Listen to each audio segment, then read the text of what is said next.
Bonjour, donc là j'ai fait une vidéo à la suite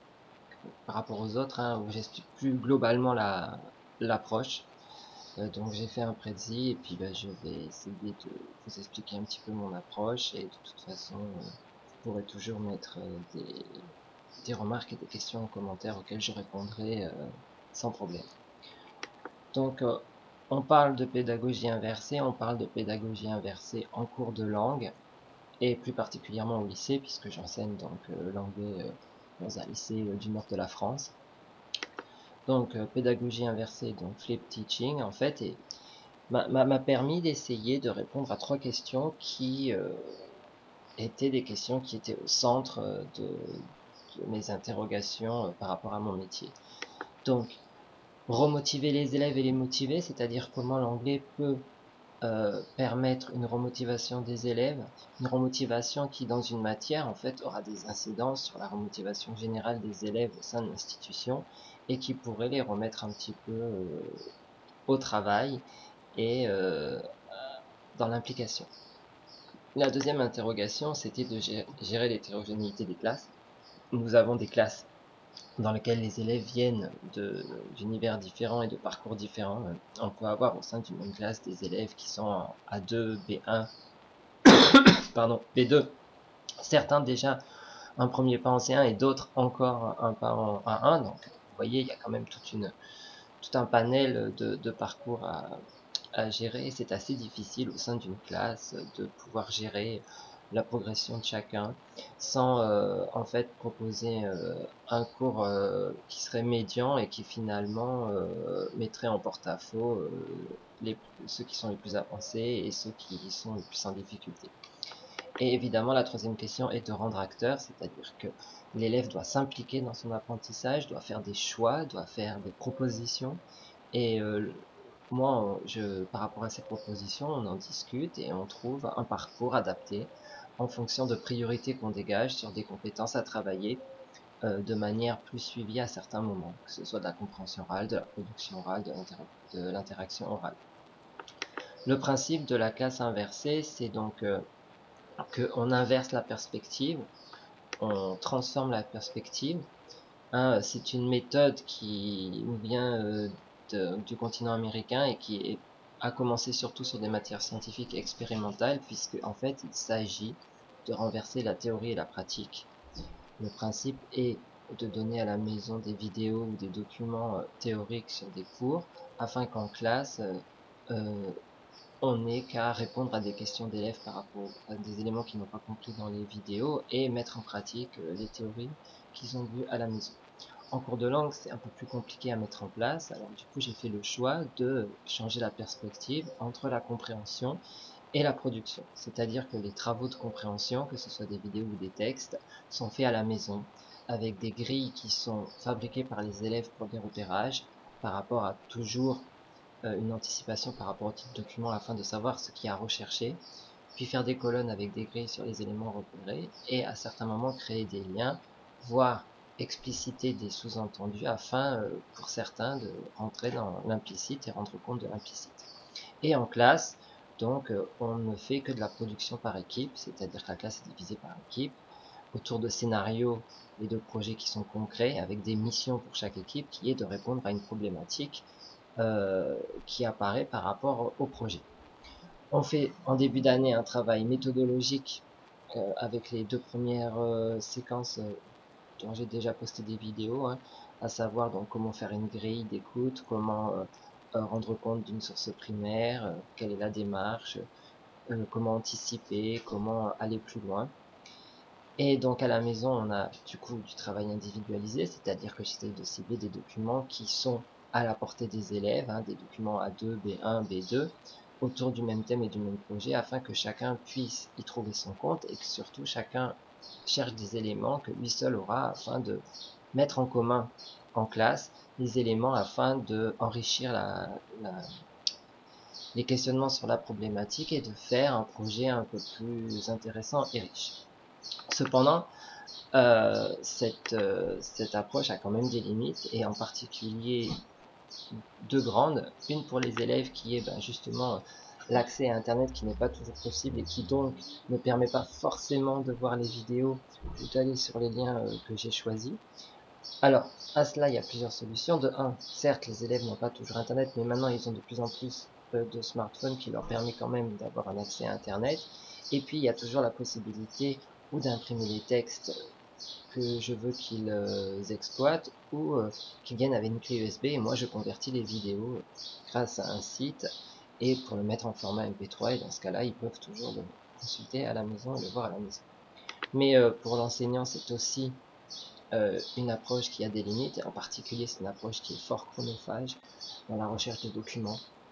et dans le suivi individuel des élèves. Alors pour la recherche de documents, ma solution est justement l'utilisation du site de veille numérique Scoopit qui me permet de trouver rapidement des documents avec des mots-clés et un autre site qui s'appelle Trees qui me permet de collecter tous ces documents et de les organiser en thèmes et en problématiques, ce qui me permet d'avoir une banque de données de documents dont je donne le lien aux élèves afin qu'ils aient accès directement à cette banque de documents en lien avec le projet et les missions de leur groupe. Et du coup, ils n'ont plus à faire de recherche sur Internet qui perd beaucoup de temps. Pour le suivi individuel, alors j'ai plusieurs outils aussi que j'ai fabriqués, donc des grilles évidemment d'évaluation personnalisées par rapport aux différentes tâches qui sont demandées. Et puis la mise en place de l'adaptation d'un logiciel qui s'appelle Sacoche, qui permet sur le modèle du B2I et sur ce qu'on trouve pour le socle au collège de pouvoir évaluer les élèves suivant les critères du CECRL et de faire un suivi régulier sur les 3 années au lycée. Donc, Benjamin Franklin avait cette citation que je trouve tout à fait en adéquation avec l'approche. Tell me and I forget, teach me and I remember, involve me and I learn. On voit bien que ce qui est important, je pense, c'est de impliquer l'élève dans l'apprentissage parce que c'est parce qu'il est impliqué qu'il sera motivé et que donc il sera plus réceptif aux éléments qu'on essaye et aux connaissances qu'on essaye de faire passer. Donc les séquences de début d'année, je vais pas revenir sur cette vidéo puisque j'ai fait des vidéos spécifiques, mais bon, la séquence de début d'année est ce sont des séquences qui permettent surtout de mettre en place l'approche, les réflexes de l'approche et de la méthodologie afin de permettre aux élèves rapidement de devenir autonomes et de faire le travail à la maison. Donc si je pars maintenant sur ce que je fais en LBO, c'est-à-dire en langue vivante obligatoire, le principe est que j'immerge les élèves dans un scénario et ils vont développer un personnage et en équipe vont devoir résoudre des problèmes concernant leur projet. Je fais des équipes de 3-4 et à chaque fois il y a dans le groupe donc un responsable dictionnaire, c'est celui qui va chercher les mots pour tout le monde, les écrire sur une feuille et au bout d'un moment cette feuille donc que je ramasse puisque chaque groupe a une pochette d'équipe que je ramasse à la fin de l'heure pour voir ce qui a été fait. Et donc, au bout d'un moment, on peut envisager une interrogation de vocabulaire spécifique sur le groupe par rapport au mot dont ils ont eu besoin. Un responsable rédacteur qui prend en charge les notes du groupe, qui prend en charge aussi les productions de groupe écrites, c'est-à-dire les rapports. Euh, Pareil, cet élève-là donc est seul à ce moment-là à écrire et à faire des phrases et je peux du coup suivre avec lui son évolution dans la production écrite. Un autre qui sera un porte-parole de l'équipe et qui lui prendra en charge à partir des notes qui ont été prises, pas le texte écrit mais les notes, un bilan oral qui aura lieu à un moment donné dans le scénario avec moi. Et puis on a la possibilité au lycée d'avoir des tablettes numériques qui vont me servir ou à commencer les productions de manière numérique ou à faire des recherches autres que des recherches lexicales dans le dictionnaire. J'ai différents projets déjà que j'ai déjà testé et mis en place. Donc par exemple Welcome to Wonderland Mall, dans lequel les groupes doivent ouvrir un magasin dans un centre commercial et promouvoir donc une publicité pour le magasin ou pour le centre commercial et donc eh bien ils doivent présenter la boutique, se présenter à un comité de direction pour présenter leur projet, fabriquer des affiches ou des campagnes publicitaires en fonction de la Saint-Patrick ou même de leur boutique. Un autre projet par exemple qui serait Justice for All où là je crée des cabinets d'avocats qui doivent défendre des cas, donc il y a une partie de la classe qui va faire les avocats, une partie qui fera les personnes victimes de discrimination et une autre partie sur les associations et chaque groupe travaille autour du thème avec des documents afin de produire pour les associations des affiches ou des flyers pour promouvoir leur association afin de donner une communication. les personnes qui sont victimes de discrimination créent une histoire autour de discrimination et ont besoin d'un avocat pour les défendre qui sera chargé de monter un dossier. Welcome to Hollywood, c'est pareil, c'est aussi par rapport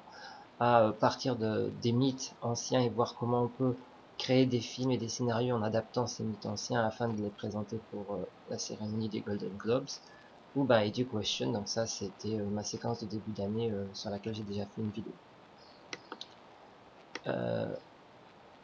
En littérature étrangère, qui est aussi un cours que j'ai, c'est pareil, la démarche en pédagogie inversée se retrouve être intéressante, donc plusieurs possibilités. Un talk show sur le thème de la place des littératures dans la vie, donc Why do we read or Is reading important, qui permet de poser les jalons de la littérature et de la lecture.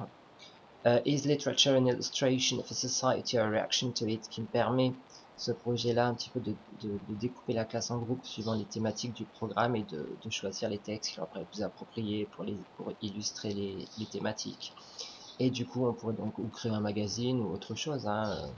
un autre projet autour de cette idée-là, c'est-à-dire de donner aux élèves plus ou moins des définitions de thématiques afin de préparer les dossiers pour l'oral du bac. Un travail possible sur une œuvre complète où là on divise l'œuvre en parties par équipe avec des missions de rendre compte de cette œuvre. Ou après on peut travailler aussi sur des corpus de textes que je fais autour des thématiques, mettre en lien de textes afin de progressivement préparer l'élaboration des dossiers qui leur sont demandés à l'oral du bac. En littérature approfondie, je vais lancer un projet autour de la création d'un magazine, qu'il soit numérique ou papier, on verra bien. Et en fait, le fil rouge de l'année sera donc la création de ce magazine où chaque numéro sera en fait la séquence qui donnera lieu à la création d'articles de magazine donc autour du programme. Donc je comptais faire donc 4 numéros pour les 4 parties du programme et puis après des numéros spéciaux pour introduire l'idée et puis aussi pour ressortir donc sur Education aussi voir comment on peut avec un seul thème aborder les 4 notions du programme afin de la faire se personnaliser sur l'oral du bac et sur leurs propres idées. Donc j'ai aussi donc la possibilité, et c'est aussi ce que je mets en place, un projet en seconde, où je ferai une autre vidéo aussi, donc c'est un projet ici qui est interdisciplinaire, donc avec une prof de maths où en fait on a parti comme un fil rouge conducteur une année dans un quartier résidentiel avec différentes familles qui viennent de différents pays anglophones, et en fait l'anglais et les maths vont tout au long de cette année apporter des réponses à des besoins concrets de la vie quotidienne. Donc, par exemple, la première séquence, c'est évidemment organiser un barbecue pour rencontrer ses voisins. Donc, chaque famille travaille sur les documents personnalisés. Donc, créer un poster en choisissant les 5 objets qu'ils amènent avec eux de leur pays d'origine.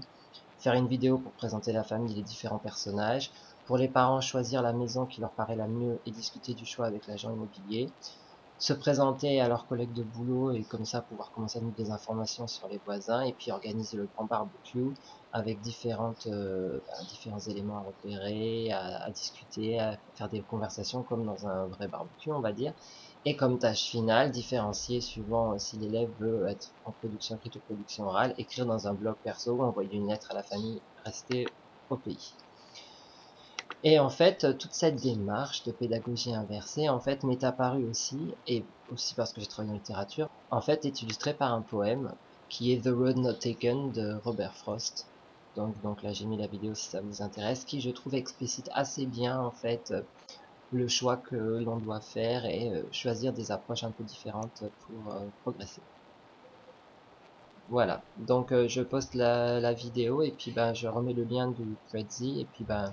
si vous avez des commentaires ou des questions, je suis là pour y répondre.